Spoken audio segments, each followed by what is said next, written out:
Welcome friends to another Dune video. Today we dive deep into the sands of Arrakis and discuss Shaihulud. And we'll look at a few bits. We'll look at the life cycle, we'll look at why and how they defend their territories, and we also answer two little bits of trivia. Why they're lit up inside, and why water is poisonous to them. Spoilers for the Shaihulud section of the Dune encyclopedia throughout. Let's get straight into it. Now, sand trout, or little makers, were, as the Dune encyclopedia states it, a larval form of the sandworm. They were a single-cell organism. Nutrients would be absorbed through the cell wall.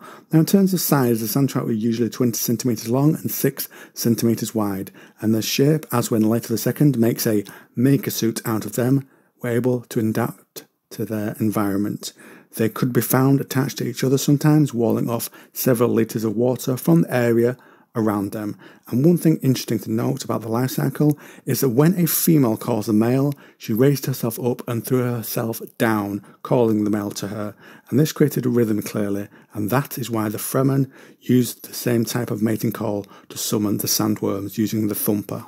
Eventually, the spice fibre egg is placed into a sand nest, which over time ruptured, releasing the sand trout.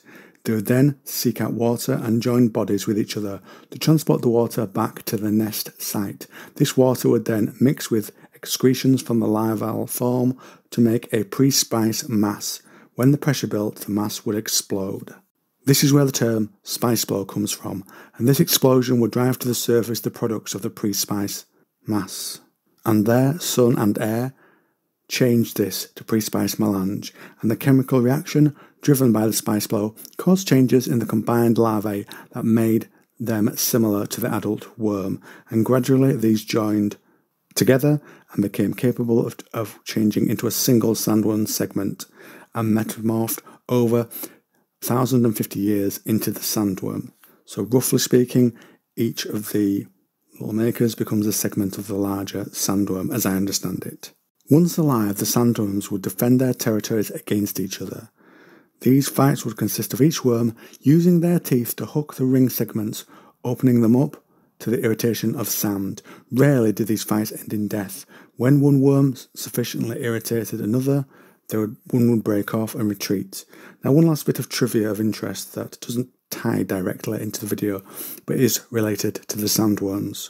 As the Dune encyclopedia states, excess gases not utilised for nutrients were literally ignited by the heat of sand travel. Thus the worm always had a flame deep within the body cavity.